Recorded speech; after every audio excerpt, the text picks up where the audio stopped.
não tem prazo de validade. Mensagem negativa não vem do Senhor. Não aceite sua derrota, não se desespere. Espera no Senhor, não largue sua cruz. A última palavra ela não vem do médico, nem do advogado, ela vem de Jesus. A última palavra ela não vem do médico, nem do advogado, ela vem de Jesus. Você olha no relógio, vê passando as horas. Você olha, você diz, meu Deus, quanta demora. Meu irmão, é na angústia que Deus te socorre. Deus já preparou um pódio para sua vitória.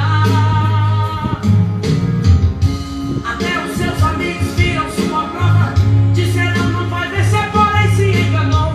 Deus promete, não esquece que Ele é fiel. Tome posse do milagre, a vitória chegou. A vitória chegou, a vitória chegou. Deus entrou na sua vida, a história mudou. Chegou, chegou, chegou o tempo de cantar e de chorar passou. Chegou, chegou, chegou a prosperidade, o deserto acabou. Chegou, chegou, Deus entrou com providência, a vitória chegou. Agora eu quero convidar pra cantar comigo a minha filha Luana. É isso aí, mãezinha, vamos louvar. Não aceite sua derrota, não se desespere. Espera no Senhor, não largue sua cruz. A última palavra ela não vem do médico, nem do advogado, ela vem de Jesus. A última palavra ela não vem do médico, nem do advogado, ela vem de Jesus.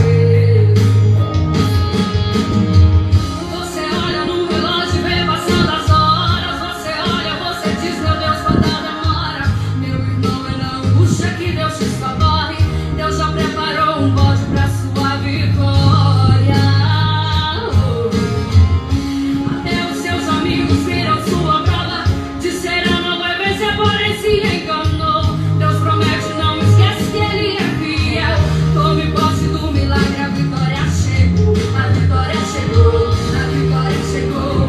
Deus entrou na sua vida, a história mudou. Chegou, chegou, chegou o tempo de cantar e o de chorar passou.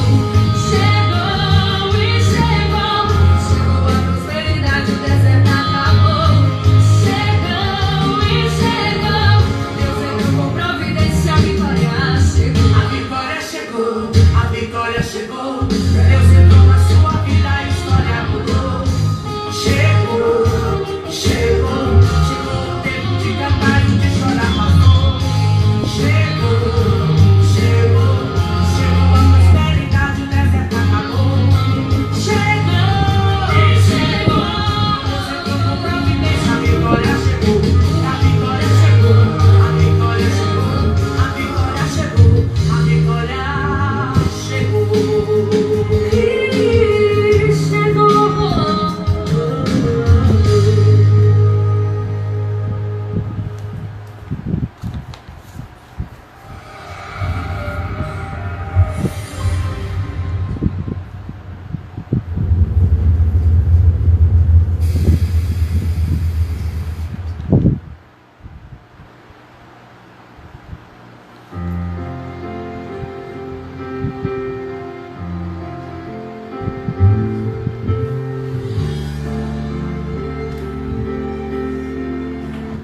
Queremos o teu nome engrandecer.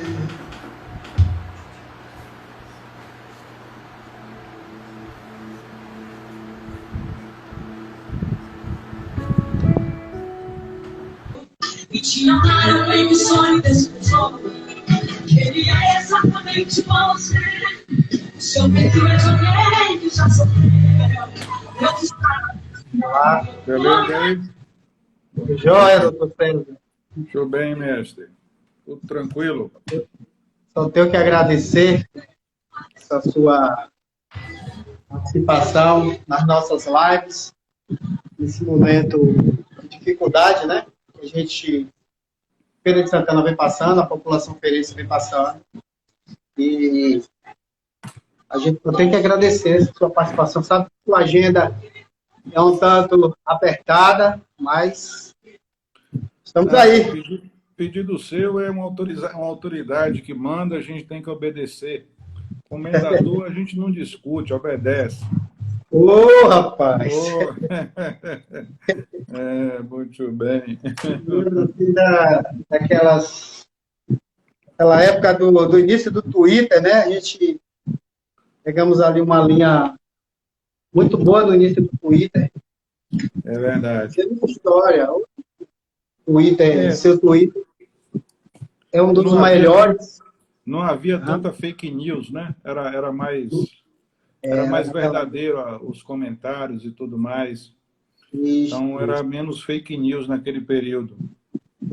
Eu ainda acredito, César, que o Twitter é a melhor ferramenta que tem para a gente, porque o Twitter a gente sabe ali, tem como você mariscar, peneirar as coisas, as notícias, etc. Sem dúvida, permite você fazer isso. Um diferencial fazer listas, discutir, sem dúvida. O Twitter tem uma agilidade muito grande. Eu estou falando do Twitter, porque a gente vai falar daqui a pouco de view também, que você que é apreciador de view. Então, antes da gente começar naquele papo ali da saúde, das políticas públicas, eu falo do Twitter porque o seu Twitter hoje é César Oliveira, né? César Oliveira. Isso, César Oliveira 10. É um dos melhores Twitters que tem na Bahia, se tratando, foi um dos primeiros também, um dos melhores Twitters, tem cada tirada muito boa, você consegue ali fazer uma imparcialidade dentro de tudo que se acontece, não só no nosso município, não só na nossa Bahia, como em todo o Brasil. Aí te dou parabéns. Um dia eu cheguei na minha página, a revista Alternativa, ele segue pouca gente, mas um dia eu cheguei na minha página, rapaz, e pronto, daqui a pouco eu olhei lá, acho que são 90 e pouco, cadê César Oliveira, rapaz, sumiu aqui, papai. Mas o Twitter tinha dessas antigamente, aí eu, cadê doutor César, não posso ficar sem ver essas tiradas aqui, que são tiradas inteligentes. É verdade, o Twitter é bom, ele realmente permite, eu acho que a gente, que de alguma forma tem uma facilidade de comunicação, ou tem acesso a isso, a gente tem uma obrigação de tentar fornecer informação hoje limpa, clara, íntegra, correta, como deve fazer a quem lida com informação, né? Infelizmente, a gente tem muita desvirtuação desse processo, muita uma atitude muito ideológica, eu diria que muito, às vezes até fanática em determinadas posições, e isso tira a clareza das pessoas. Toda vez que você se envolve de forma fanática, de forma se torna sua mente cativa, tem até um livro clássico que fala sobre isso, Mentes Cativas. Toda vez que você fica com sua mente cativa de alguma liderança política, você perde a capacidade de análise, de criticar esse poder, porque nenhum poder é incriticável. E a única forma de você tentar fazer o poder caminhar pelo caminho certo, inclusive em quem é apoiador de um governo, é exercer a crítica. Porque aí permite que você caminhe por melhores caminhos, por melhores escolhas. Se você apenas diz amém, você acaba perdendo essa capacidade de tentar melhorar aquilo ali que é a sua própria representação. E esse é um erro que frequentemente é cometido. Toda unanimidade é burra, né? Toda unanimidade é burra, já dizia o nosso mestre, né?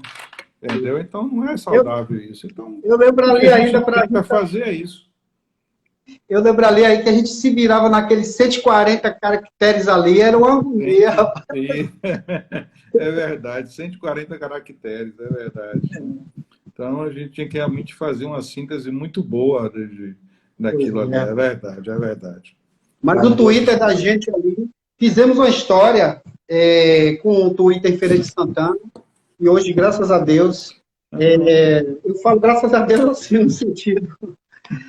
Até jornalístico um trabalho consolidado, você tem uma revista que se consolidou, né? Tem um trabalho muito grande desenvolvido aí com toda essa área de cultural, então isso acaba criando uma vinculação muito grande. Seu trabalho já tem uma história aí, já está vinculado à história do município. E ela está do município, não, é de fora do município, né? Então, isso é Fizemos importante muitas que a gente coisas, faça isso.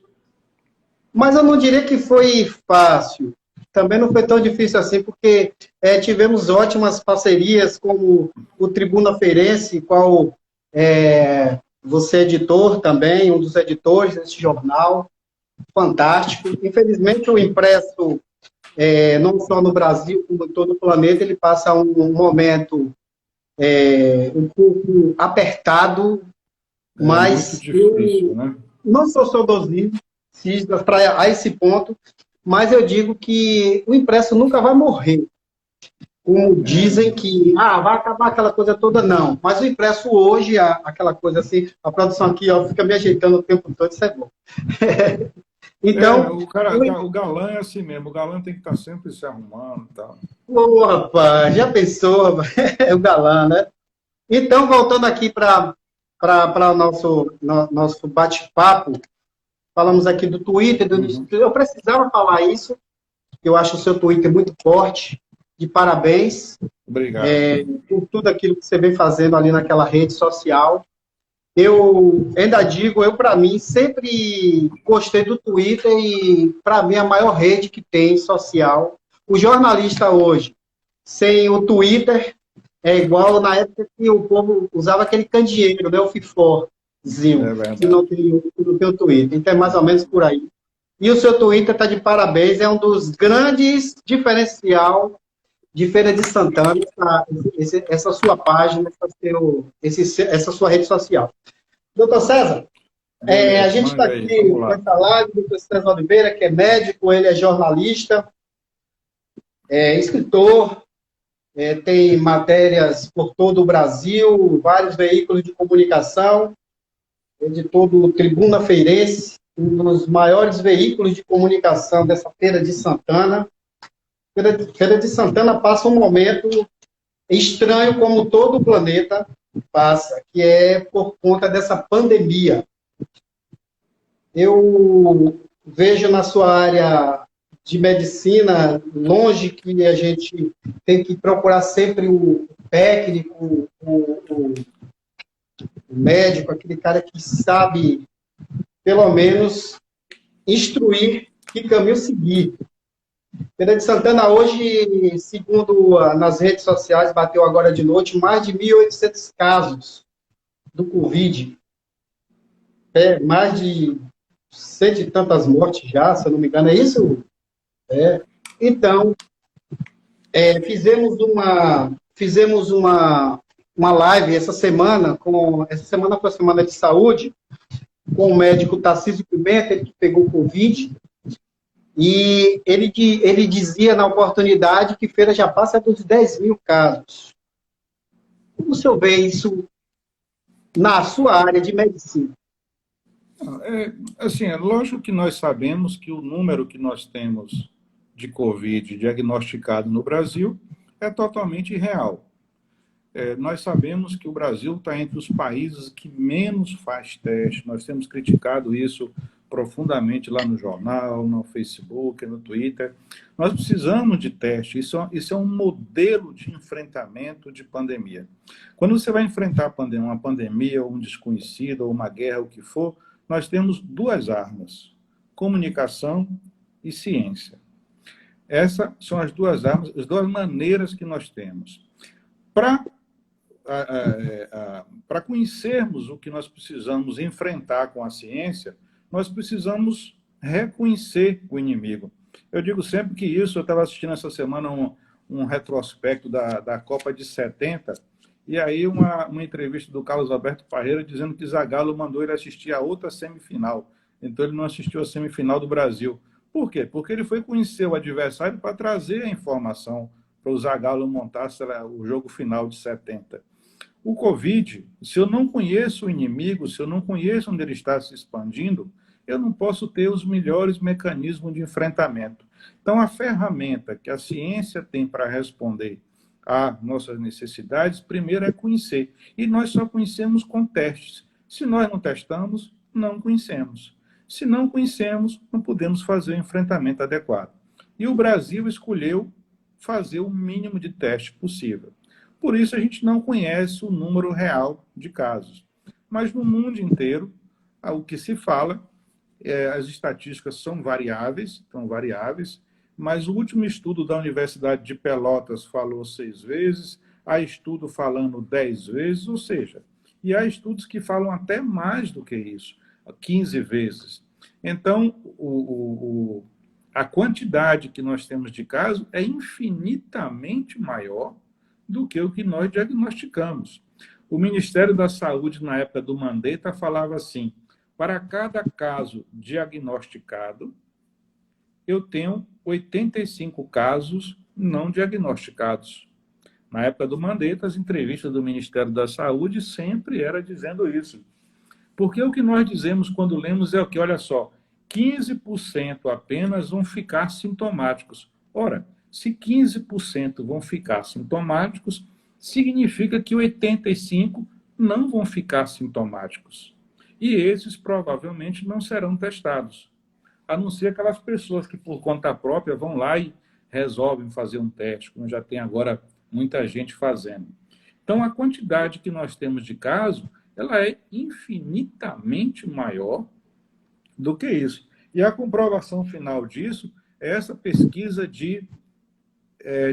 organizada pela Universidade Federal de Pelotas. Ela mostrou que 6% das pessoas já tem o IgG, ou seja, aquele anticorpo que aparece depois que você teve contato com o vírus. Ou seja, a prevalência é 6%. Algumas cidades no Brasil, como lá em Manaus e algumas outras, chegaram a 10% a 12% de anticorpos. Ou seja, é muito maior do que esses 1.000 casos que nós temos aí. A gente sabe que ninguém estava preparado, nem em nível mundial, bem tão pouco vamos voltar para a Feira de Santana. Mas temos um curso de medicina que foi implantado há 17 anos atrás na UFES, e, diferentemente do que aconteceu na UFBA, lá tem um hospital Edgar Santos, é o complexo de hospital das clínicas, o Edgar Santos, que é um hospital universitário. Feira de Santana já deveria ter um hospital das clínicas, já que já se passam 17 anos que o curso de medicina foi implantado. Eu estou falando isso porque a gente vai chegar daqui a pouquinho aos números que ficamos sabendo hoje ao chegarmos lá no EMEC, agora à tarde. Por isso que eu estou te perguntando isso. Como é que você vê isso aí? Já não era para ter feito isso o governo do estado, sei lá, governo municipal, um hospital? A rede de saúde de Feira, eu cheguei em Feira em 1989, e o primeiro artigo que eu escrevi no jornal em Feira, ainda no antigo jornal Feira Hoje, imagine quanto tempo tem isso, Jorge Amado tinha escrito uma carta pedindo para Paulo Souto salvar a Irmandade da Boa Morte. Ele dizia que precisava ser salvo, e Paulo Souto respondeu dizendo que não se importava, que ele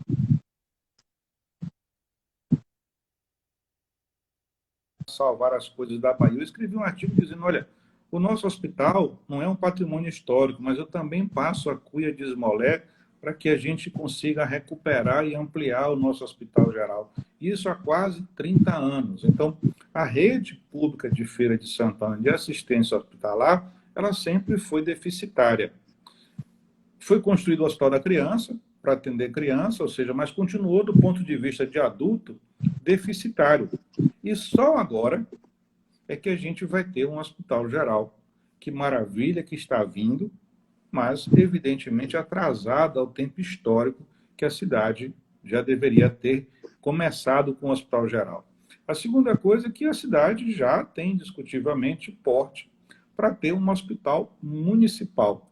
Também já deveria ter um hospital municipal, já cabe um hospital municipal para que essa assistência hospitalar também possa ter atendido a dimensão que a cidade tem que não é a cidade, é a região, então ela tem que ser dimensionada para aquilo que ela realmente necessita. E a gente vê que nós não temos a rede hospitalar pública dimensionada para o tamanho da região que nós temos para atender. Isso sempre gera dificuldade, sempre gera aquela famosa central de regulação empacada, porque a gente não tem como resolver esse tipo de problema. E o Covid veio só escancarar essa necessidade. Só veio colocar às claras que nós temos uma limitação muito grande. Pois é, como eu falei anteriormente, o EMEC vem sendo, segundo informações, que o EMEC vem sendo solicitado vagas para internamento de pacientes do Covid-19 de Salvador. Então, não é bem aquela conversa do governo estadual, nem do ACM Neto, que está tudo tranquilo por lá. Porque se o paciente de Salvador está procurando vagas no EMEC aqui em Feira de Santana, é porque a coisa lá inchou, não é isso? As informações que se tem é de que os hospitais da rede privada de lá, vários têm se manifestado, estão realmente lotados. Alguns, inclusive, hospitais fizeram isso. O Português, por exemplo, mudou a UTI dele geral para Covid. Alguns hospitais estão correndo atrás de aumentarem os seus leitos de UTI. O Hospital Salvador chegou a lotar. Enfim, a rede privada de Salvador, em alguns momentos, completamente lotada, a sua ocupação totalmente ocupada. Na rede pública, pelo que eles noticiam, existiriam vagas ainda na rede pública. Mas a rede privada, em Salvador, em alguns momentos, passa por um aperto já muito grande. Agora, alguns hospitais estão, sim, investindo na ampliação das suas UTI, eu tive notícias sobre isso, mas é uma rede sempre bastante utilizada e está sempre perto do limite. Muito perto do limite. Então, os hospitais de Feira de Santana estão cheios, né? O hospital de campanha só admite pacientes que que testaram positivo, ou seja, precisa chegar ao extremo. Brincadeira. A rede privada, ela ocupou antes do que a rede pública, bem antes, porque a doença começou primeiro em um público mais diferenciado. Então, ela ocupou primeiro em pacientes que têm plano de saúde e só posteriormente ela foi caminhando para a periferia. E aí foi ocupando mais a rede pública, mas ela começou, evidentemente, no centro da cidade, digamos assim. E por isso ocupou primeiro a rede privada e só depois a rede pública. E assim que abriu, por exemplo, o Clécio Andrade, ele lotou. Né? O Clécio Andrade lotou. Então, embora não fosse uma grande unidade, realmente lotou. E tem se mantido assim, realmente cheio permanentemente o Clécio Andrade. Ou seja, esperamos que essa inauguração do hospital que virá aí, do Clécio Andrade 2, realmente será um alento para responder, porque como nós estamos ainda num crescimento da epidemia, como nós estamos ainda para atingir esse auge, nós temos agora um comércio aberto, eu acho que isso vai impactar pouco mais para adiante, nós vamos precisar realmente de vagas para dar suporte a essa demanda, que não é só de Feira. Você vê Berimbau ali, tem 50 casos, uma cidade pequena tem 50 casos. Então, mais de 50 casos já, eu acho, parece. Então, você vê que realmente vai ter uma demanda para isso, né? E o Clécio tem hoje uma quantidade de leitos cada vez mais reservada para ocupar com Covid. Isso é um problema, porque, em verdade, nós não podemos tirar os leitos dos outros pacientes. Os leitos é para serem acrescentados, porque os outros doentes continuam precisando atender as suas doenças, né? Assistir às suas doenças. Não é permutar leito para assistência, é acrescentar leitos para assistência, o que é diferente. Pois estamos aqui nessa live com o doutor César Oliveira, ele que é médico, jornalista, numa promoção do Duetos Vinhos. Olá, pessoal da A Duetos. Duetos Vinho, aliás, preciso agradecer a Duetos Vinhos pelo excelente vinho que eu recebi aqui. Muito obrigado, tá certo? Farei uma live semanal aqui com o Gilane, não tem nenhum problema. Sempre que acabar o vinho lá em casa, eu venho aqui fazer uma live, viu? Não se preocupe. Tá? Foi bom você falar isso aí, que eu sei que você é um degustador, né? Eu não sei se... aproveita para conhecer a loja também, né? Certamente, a Vânia não brinca, não. A Vânia vai te colocar já no grupo da Duetos. Ela é uma pessoa muito simpática.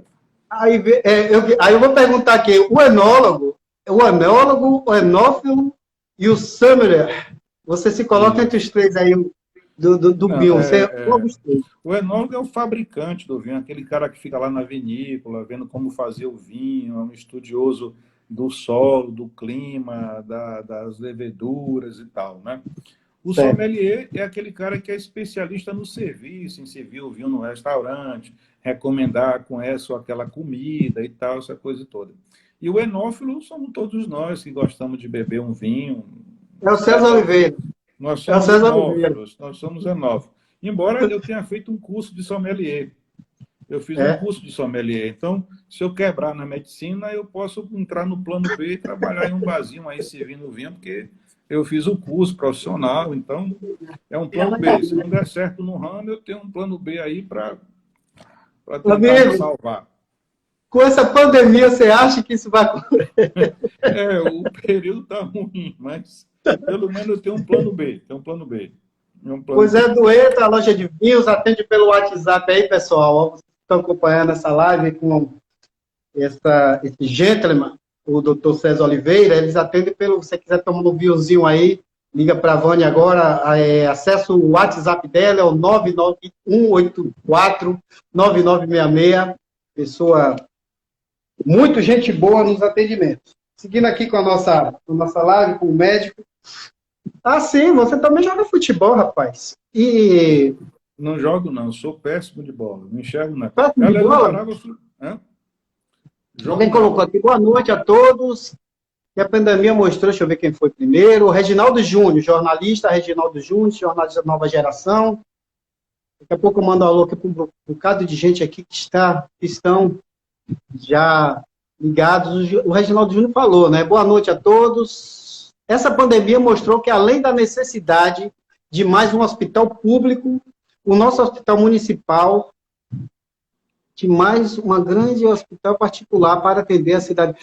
Precisa-se de um grande hospital público e particular para atender a cidade e a região. Foi aquilo que você falou agora há pouco, da cidade vizinha.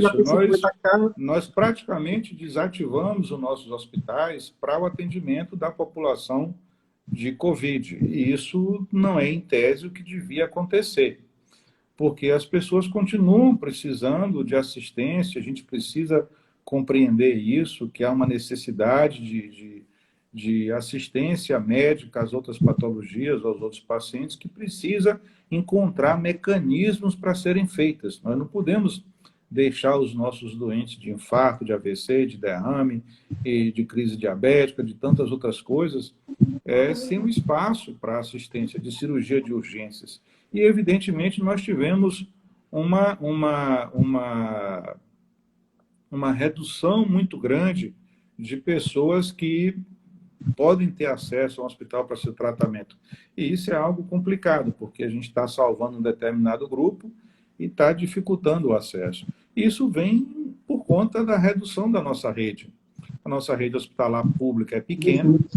O Clécio Andrade mantinha uma taxa de ocupação muito acima do seu limite normal. Não temos um hospital municipal, e aí, evidentemente, isso cria todas as dificuldades de assistência. Felizmente, vai vir um Clériston novo aí, numa situação de pandemia, e posteriormente ele vai ser muito útil, mas ainda assim a gente precisa realmente repensar a rede pública para o tamanho que ela realmente tem necessidade. Pois temos aqui os números passado pela Prefeitura Municipal, Secretaria de Comunicação de Feira de Santana. Os números confirmados do dia são 151, mais 4 hospitalizados agora à noite.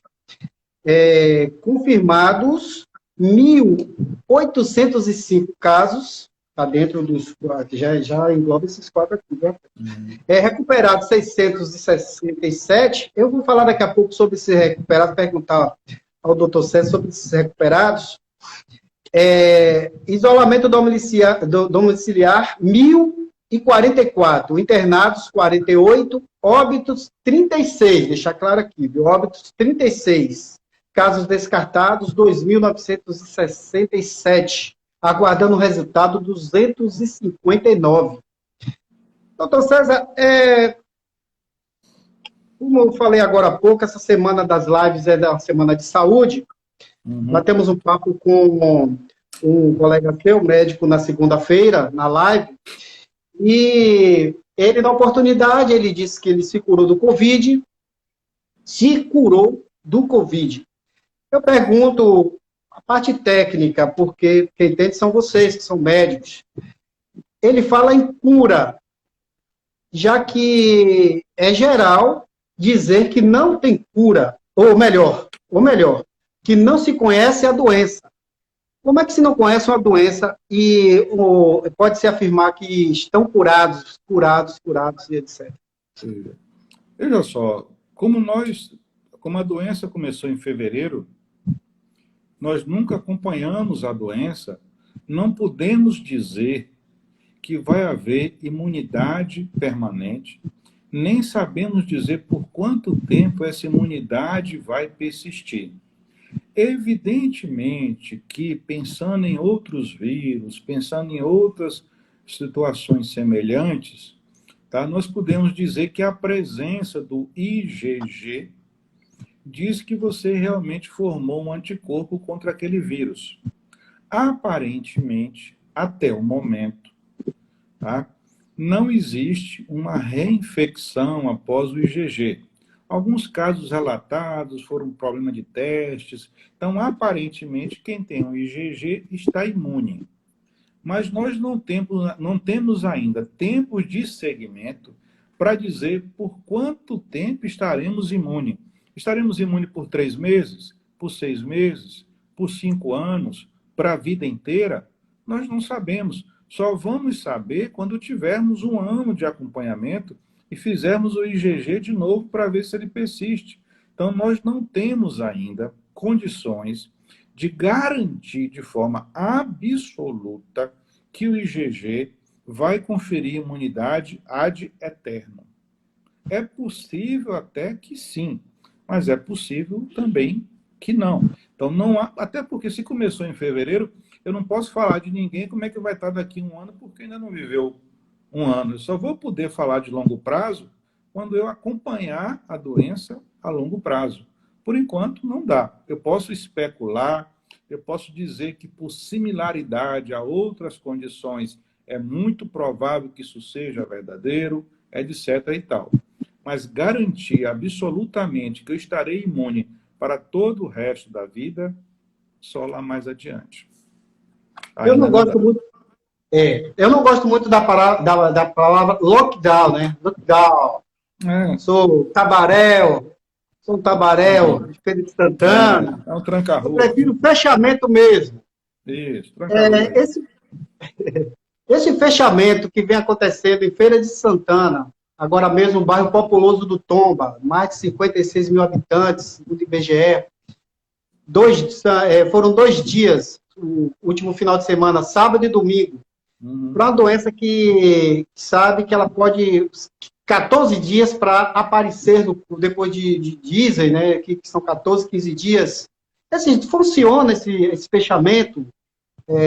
Olha, o que é experiência? Eu acho que é muito interessante essas discussões, porque nós estamos vendo que em todo o mundo, em todos os países que conseguiu controlar a sua epidemia, todos eles fizeram ou bloqueio parcial ou bloqueio total.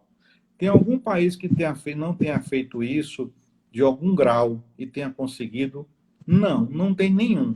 China, Itália, Espanha, França, Alemanha, Estados Unidos, todo mundo fez bloqueio para controlar a epidemia. Nós, os sábios das redes sociais aqui, é que recentemente formados são capazes de dizer que o lockdown não tem nenhum efeito, que o bloqueio total não tem nenhum efeito, que isolamento não tem nenhum efeito e que distanciamento social não tem nenhum efeito. Eu me impressiono com isso, como os cientistas do mundo inteiro não vieram aqui nos conhecer, porque nós temos a resposta que esses caras todos, epidemiologistas, cientistas, pesquisadores, esses governos ricos, todos mal assessorados, não é?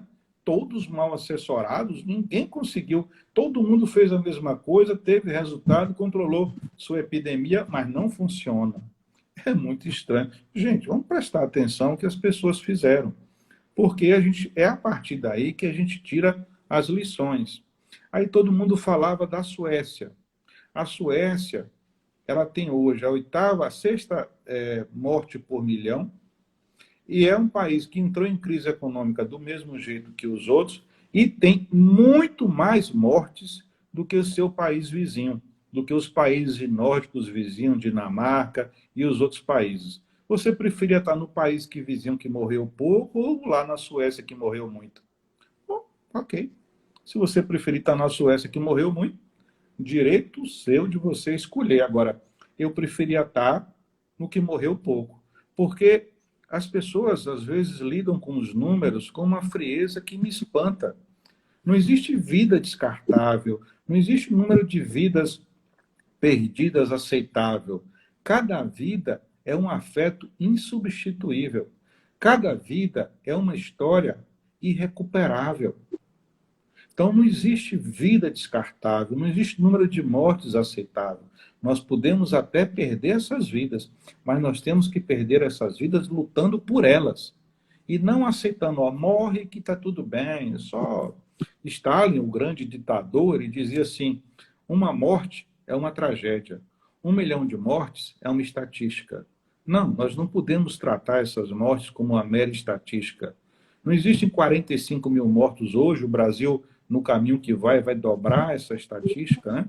Vai dobrar essa estatística aí do jeito que a gente vai, nesse ritmo que a gente vai. Se não dobrar, vai ter pelo menos mais de 50% a mais do que o que temos. Nós vamos caminhar aí para 75 a 100 mil mortos nesse ritmo que a gente vai. Eu não entendo como alguém pode dizer que isso é um número aceitável, que isso é um número compreensível. Não, não é um número aceitável. Nós temos que lutar por essas vidas. Por que nós temos que seguir lutando? Porque o tempo que a gente está lutando para salvar essas pessoas, dá tempo os cientistas pesquisarem um remédio, dá tempo os cientistas fabricarem uma vacina, dá tempo as redes públicas serem ampliadas, dá tempo chegar mais respirador de país que o respirador já está sobrando. Então, nós criamos condições, quando nós lentificamos o processo, para isso. Então, nós temos que lutar diariamente para salvar essas pessoas.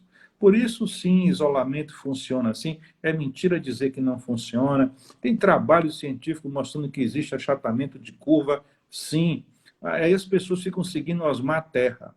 Osmar Terra, em todas as previsões que fez, não conseguiu acertar uma. Ele começou dizendo que ia ter 500 mortes no Brasil. Então, não dá para seguir um cara desse e tomar isso como referência, tá certo? Então, há trabalhos mostrando que achatamento da curva existe sim. É só reabrir que você vê o aumento do número de casos no mundo inteiro. Como é que as pessoas continuam resistindo a essa ideia? Então, porque em Nova York houve 70% de contaminação em domicílio. Claro, meu filho, se 2/3, quase 3/3, 2,5 da população está em casa, vai se contaminar onde? Em casa, porque a pessoa que veio da rua trouxe para casa. Mas se a pessoa que veio da rua for testado e for controlado, aí ela não vai infectar quem está em domicílio. Então é lógico, se eu tiver mais gente em casa do que mais gente na rua, eu vou ter mais infecção em casa do que na rua, porque eu experimento gente trazendo para cá. Então é uma distorção da informação, um sofisma com essa informação. Não é verdade. Então, bloqueio total funciona, distanciamento social funciona. Agora, eu vou falar só um pouquinho mais, Gilane, é o seguinte, há um entendimento errado de que quarentena, lockdown, bloqueio ou o que for, porque continua tendo doença ou bloqueio, o isolamento não é para curar Covid. Nem isso vai impedir aquela pessoa radicalmente de pegar Covid. Não é isso.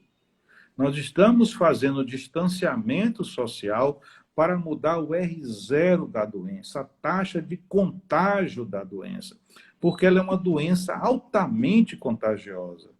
Então, o que é que acontece? Quando eu distancio, eu reduzo a velocidade de contágio. Não é para impedir as pessoas de pegarem a doença, porque é praticamente impossível, mas é para retardar isso. E aí, quando eu retardo, a rede pública, eu diria que a Bahia até que vem fazendo um trabalho razoável. Você pode ver que Salvador, a rede pública vem administrando e se virando e segurando. Deu tempo de montar uma boa rede pública de UTI, uma boa quantidade de leitos, tá?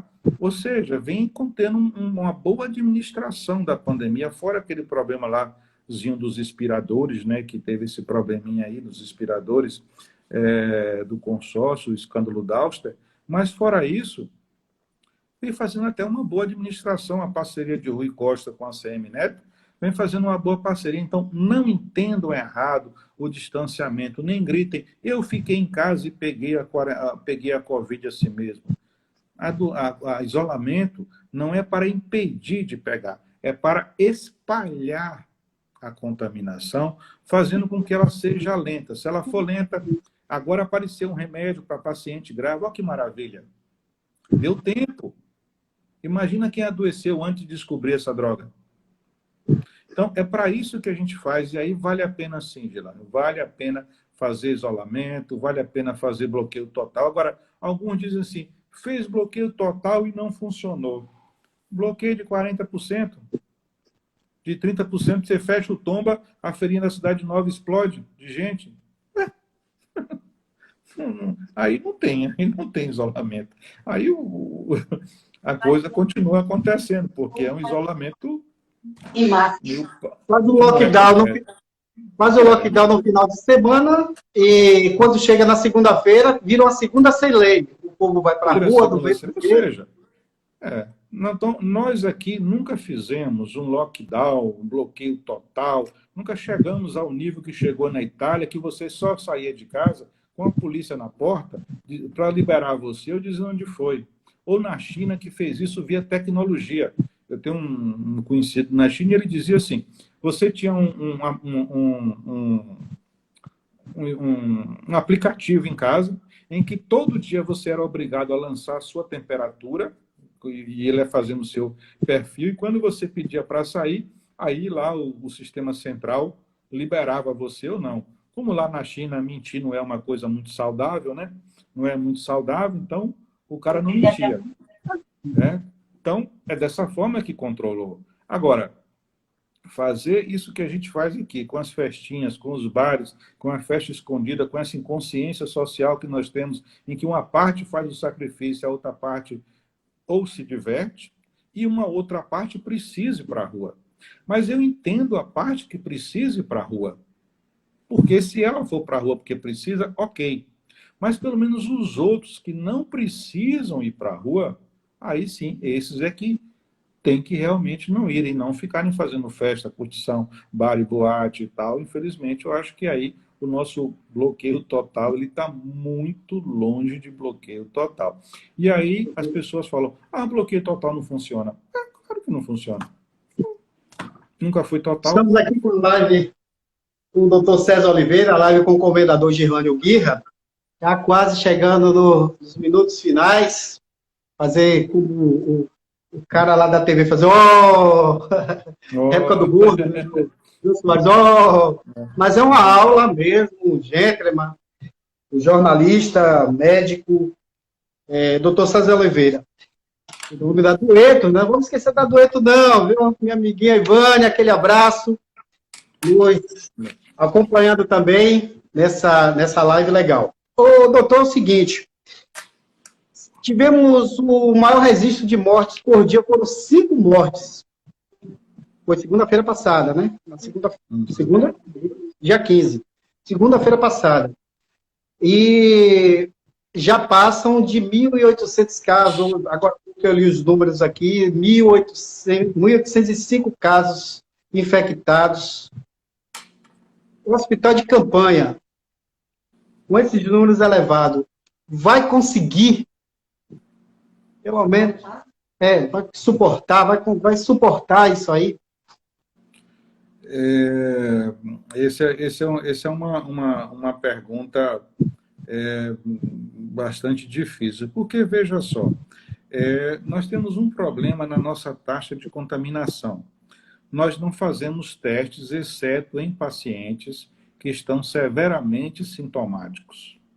Nem sequer a rede de assistência à saúde está sendo testada completamente. Ela deveria ser testada em quase que sua totalidade. Funcionários de hospital que têm 2, 3, 4 empregos rodando por toda a cidade.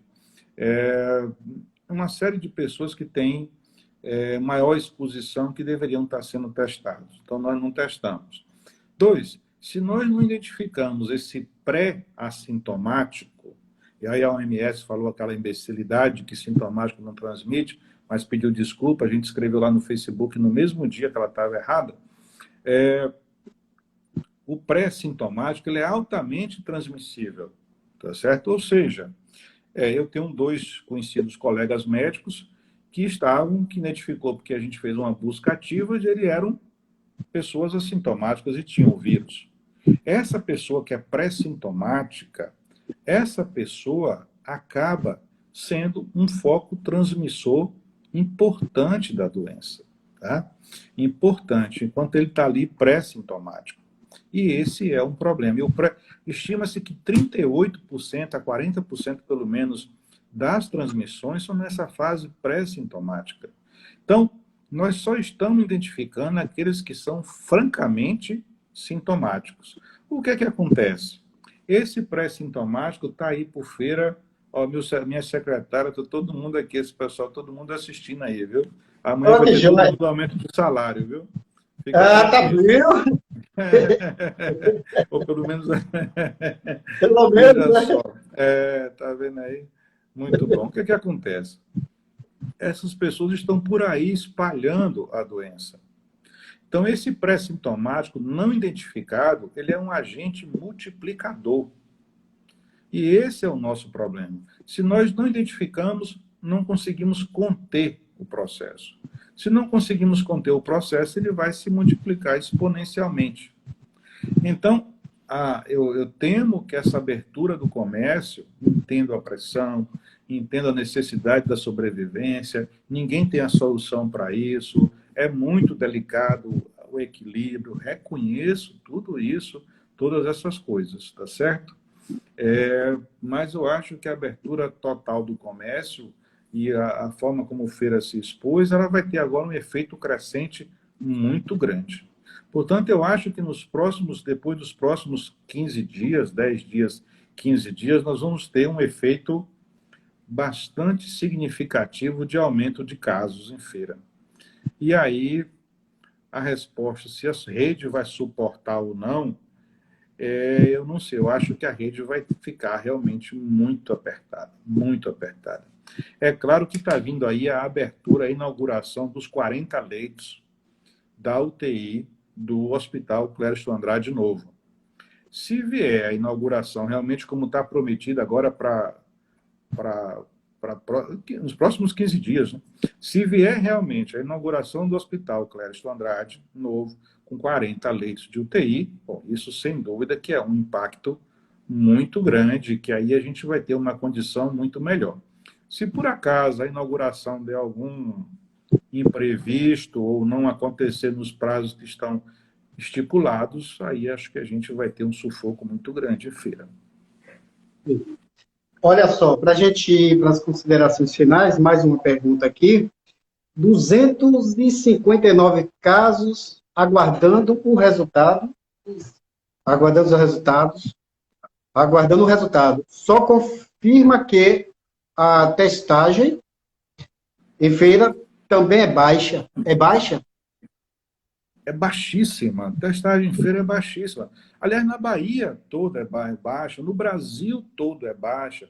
Nós estamos na 26ª colocação entre os países do mundo que testaram pacientes. É muito baixa, muito baixa. Isso é uma escolha política. Quando vem a crise, você escolhe um modelo de enfrentamento pela imunidade de rebanho. O que é imunidade de rebanho? Olha, vai todo mundo para a rua, pega a infecção. Quem for forte, sobrevive. Quem for fraco, morre. Essa é a teoria dos que defendem a imunidade de rebanho. Tá? Ok, é mais rápido? É. Em compensação, morre quem não precisava. Por quê? Porque nenhuma rede está suportando com isso que a gente está fazendo. Imagina sem isso que a gente está fazendo. Se imaginem 6% da população contaminada deu nisso que deu aí, imagina 30% da população contaminada. O que é que daria? O caos. É lógico, é só olhar o número. É só olhar o número. Não tem o que discutir. É claro isso, não tem como discutir uma coisa dessa. Então, a primeira teoria é da imunidade de rebanho. A segunda teoria é teste e atuação direcionada, que é a que eu prefiro. Que Singapura fez, Hong Kong fez, Alemanha fez, Coreia do Sul fez, ou seja, os países mais bem-sucedidos nesse enfrentamento fizeram testagem e isolamento direcionado. Então, quem fez bem, fez assim. Quem não fez bem, fez do outro jeito. E se deu mal, como Itália se deu mal, França se deu mal, e tiveram que correr atrás com aquela tragédia que foi aquela coisa louca de lá.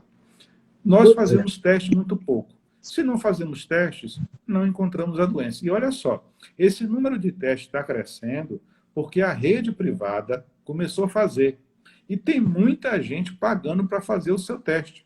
E aí está descobrindo os casos, tá certo? Então, e os planos de saúde vão começar a liberar também, né? Para fazer o plano de saúde já cobre o PCR com pedido médico, não cobre a sorologia ainda, mas já cobre o PCR com pedido médico. Então, isso é que está aumentando o número de casos que nós estamos identificando em feira, porque a rede privada realmente ampliou muito o diagnóstico. Eu fiz rede privada, tenho vários amigos que fizeram rede privada já, entendeu? Então, as pessoas estão buscando a rede privada para dar suporte, porque aí pega o assintomático ou pré-sintomático, tá certo? E eu tenho um caso de pessoas conhecidas pré-sintomáticos que positivaram, então fizeram o seu isolamento e foram graças a isso que foi descoberto. Tá? Então, infelizmente, nós testamos muito pouco. E aí vamos ter que enfrentar na escura o que vai acontecer. Ainda dentro dessa pergunta, agora há pouco nós passamos aqui os números divulgados pela Secretaria de Comunicação. Esses 1.044 casos de isolamento, será que realmente fizeram esse teste? Não, fazer o teste eu acho que fez. Aparentemente, quer dizer, se fizeram o teste eu não sei, né? Porque às vezes é aquela pessoa, eu não sei se esses 1.044 aqui, não sei como eles estão liberando, mas, teoricamente, são pessoas que eles estão falando que foram confirmados. Então, se foi confirmado, é porque fez o teste, né? E estão só no isolamento. Então, teoricamente, pelo que está dito, se é caso confirmado, não é caso suspeito, é caso confirmado. Se é caso confirmado, realmente fez teste. Olha, eu recebi aqui de um repórter agora, que está acompanhando a gente, ele diz o seguinte: acabo de saber, através da Associação Feirense de Pessoas com Doença Falciforme, que o Hospital Dom Pedro fechou as portas para o atendimento às pessoas com a doença falciforme. Essas pessoas não têm para onde ir, visto que as policlínicas e UPAs não atendem com rapidez e as dores evoluem muito rápido. Com o Covid, a situação só piora, visto que esses pacientes têm uma imunidade muito baixa, o que pode agravar o caso. Pedimos aos senhores, no caso aqui, Dr. César, que também é jornalista da imprensa, que entre em contato com o presidente da associação para, enfim, de esclarecer o porquê disso. Mas seria que realmente, nesse momento, o hospital fechou as portas? Bom, eu não posso confirmar a informação, porque você acabou de falar aí agora, mas é aquilo que nós comentamos. É preciso que toda a rede pública ela continue direcionada ao atendimento daqueles pacientes de risco.